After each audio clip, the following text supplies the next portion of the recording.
Greetings, Earth Clan, greetings. We are honored and joyed over to host, guest one of your race today. All of my blood are here to cozy you into our hovel. Hijiji, Crete merchant extraordinaire, recited his carefully memorized speech with all the enthusiasm he could muster. After far more lunar rotations than he cared to relive, he had finally entreated one of the far-flung Earth Clan's heavy metal purveyors from her abode on Luna, her birth world satellite.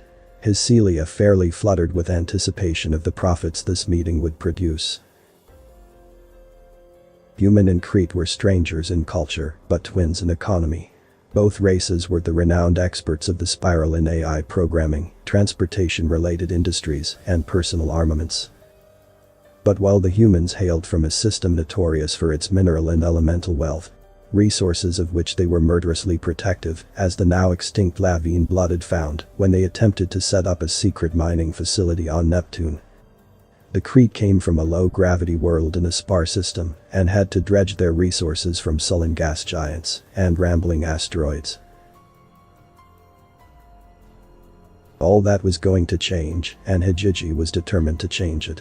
He would be the first to crack the humans' market wide open, and he would do so in private, Crete to human, so that the human merchants would pay him a mountain of plutonium to protect their weaknesses.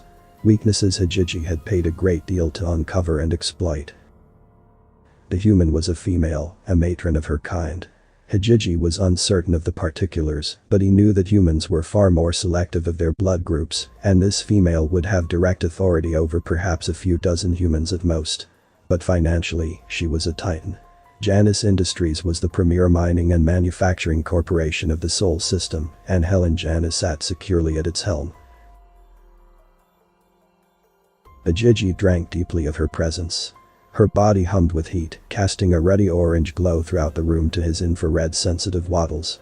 Her scent was crisp, with subtle tones of sweets and spice. Her bone growths were neatly coiled about her skull, and her movements were quiet, economical. He decided that she was a worthy opponent, and he was glad that his information would end their dance quickly. He disliked dealing with worthy opponents. Matron Janus, my lung reservoirs are aflutter at your arrival, but we must do business, agreeable. As he spoke, he politely led the biped to his floor center and offered her a seat. He had carefully selected several items of furniture adapted to human tastes, and brought out his best rest mats to arrange his coils upon. Of course, Patron Hijiji, I am eager to learn the reason for your haste and secrecy in arranging our meeting, the matron replied. Hijiji rubbed his folds in glee. I have recently learned of some plights which humans have long faced, matron, and wish to aid you in lifting your species' suffering in return for a readdressing of our earlier conversations concerning your holdings on Titan. The matron did not react. By his wattles, she was good. Plights, Hijiji. I assure you, we have adapted quite well to our biological heritage. Humans in this age lead lives of industry, comfort, and safety. Our fleets and special forces protect us, and our technology and industry enrich us. What plights have you heard of? Hijiji played his strongest grub first, to knock her off balance and to enjoy the show. Humans put out the most pleasing heat patterns when they were alarmed. Like light shows. I have learned that your homeworld teems with tiny microorganisms, matron. They are, in fact, the great secret reason why the Trader Councils have decreed that Earth is a death world for all other carbon-based species. I have also learned that humans can be weakened, even killed, by the actions of these microorganisms. I offer you a direct link to the nano-manufactories of the Vrils, a species whose space your traders have not yet entered.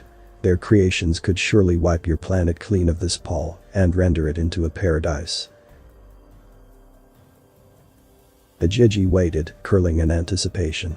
Microscopic life had rendered thousands of habitable worlds untouchable, wiped out dozens of civilizations thus far discovered.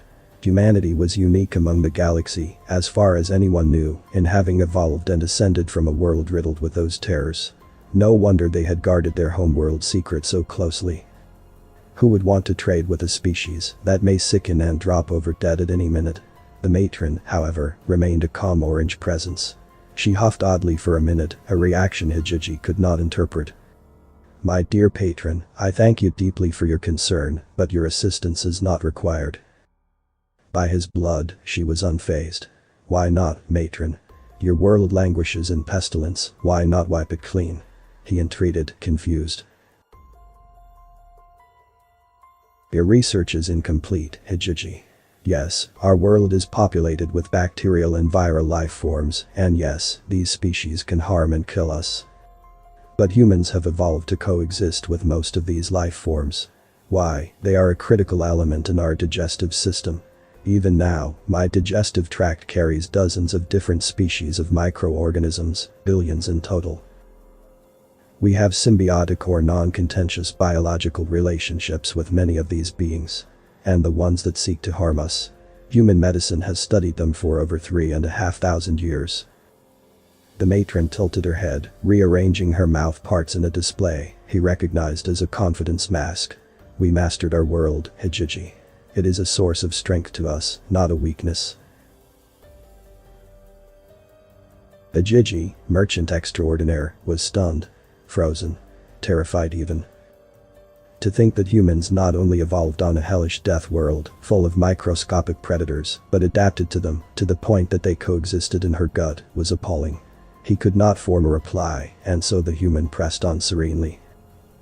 No, Hijiji, we humans will continue to tend to our tiny friends in our own way. I am, however, curious about the current state of your hydrogen-3 mining facilities in your system's gas giants. We should discuss those instead. Her mouth parts shifted ever so slightly, became something mocking and predatory. Quickly now. I feel a sneeze coming on. Author's name and the link to original text is in the description. Consider tapping the thumbs up and pressing the subscribe button if you enjoyed this video.